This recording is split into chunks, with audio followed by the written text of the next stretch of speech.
Good morning students. आज मैं आपको पाठ 6 व्यक्ति का पुनर्निर्माण समझाने जा रही हूँ। बच्चों, पिछले वीडियो में आपने जाना था कि अगर कोई व्यक्ति दृढ़ संकल्प करता है कि अब सिगरेट नहीं पीऊँगा या सिनेमा देखने नहीं जाऊँगा, किंतु वो इन कार्यों को फिर से करने लगता है, तो इसका कारण उसके संकल्प की दृढ़ता में कमी का होना है। अगर नहीं, तो उसे बार बार असफलता क्यों मिलती है? आज मैं आपको इसके आगे का पाठ समझाने जा रही हूँ। इस असफलता का कारण और सफलता का रहस्य कदाचित इस एक ही उदाहरण से समझ में आ जाएगा।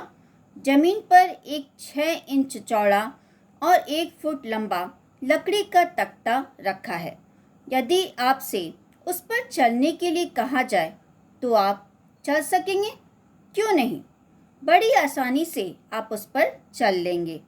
अब इसे तख्ते के एक सिरे को किसी मकान की छत पर रख दिया जाए और शेष तख्ते को यूं ही आकाश में आगे बढ़ा दिया जाए और तब आपसे इसे तख्ते पर चलने के लिए कहा जाए, तो क्या आप तब भी उस पर चल सकेंगे? नहीं। कोई पूछे क्यों? आप इसके अनेक कारण बताएंगे, पर सच्चा कारण एक ही है, आप नहीं चल सकते, क्योंकि आप समझते हैं आप नहीं चल सकते।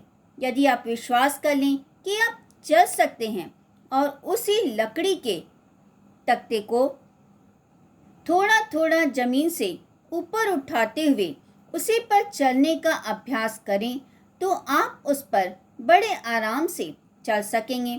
सर्कस वाले पतले पतले तारों पर कैसे चल लेते हैं? वे विश्वास करते हैं कि वे चल सकते हैं, तद अनुसार अभ्यास करते हैं और वे चल ही लेते हैं। यदि आप किसी अवगुण को दूर करना चाहते हैं, तो उससे दूर रहने के दृढ़ संकल्प करना छोड़िए, क्योंकि जब आप उससे दूर दूर रहने की कस्में खाते हैं, तब भी आप उसी का चिंतन करते हैं।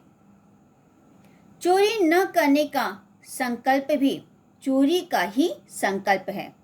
पक्ष में न सही, विपक्ष में ही सही है तो चोरी के बारे में। चोरी न करने की इच्छा रखने वाले को चोरी के संबंध में कोई संकल्प या विकल्प नहीं करना चाहिए।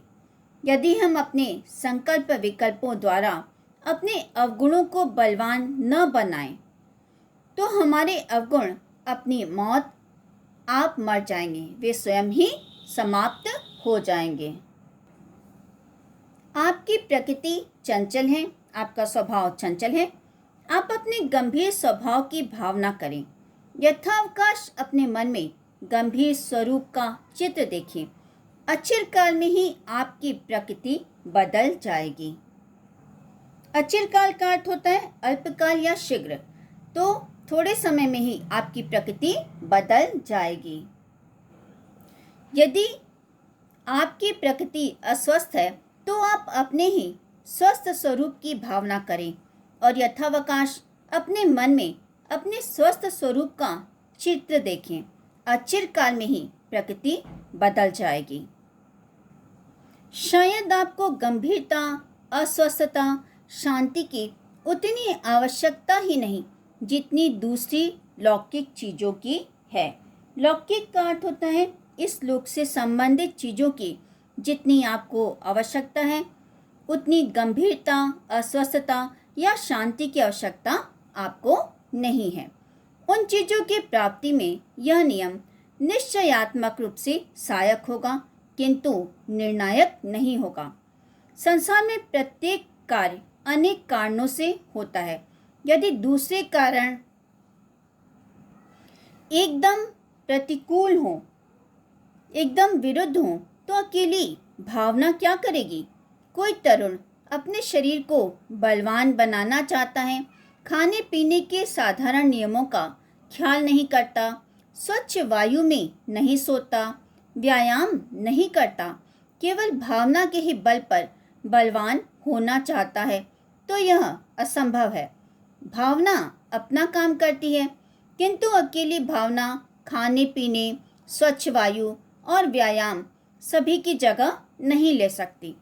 जो बलवान बनने की सच्ची भावना करेगा वह अपने खाने पीने, स्वच्छ वायु और व्यायाम की चिंता भी करेगा। इन अर्थों में भावना को स्वार्थ और साधिकार कहा जा सकता है। सभी भावनाओं में श्रेष्ठ भावना एक ही है, जिसे जैन, बौद्ध, हिंदू सभी ने अपने अपने धर्म ग्रंथों में स्थान दिया है। सभी के प्रति मैत्री, मित्रता की भावना, गुणियों के प्रति श्रद्धा की भावना, दुखियों के प्रति दया की भावना, दुष्टों के प्रति उपेक्षा, सचमुच इससे बढ़कर ब्रह्म विचार की कल्पना नहीं की जा सकती है। तो बच्चों, इस पाठ से हमें यह सीख मिलती है कि हमें सभी के प्रति मैत्री, श्रद्धा, दया तथा दुष्टों के प्रति उपेक्षा का भाव रखना चाहिए।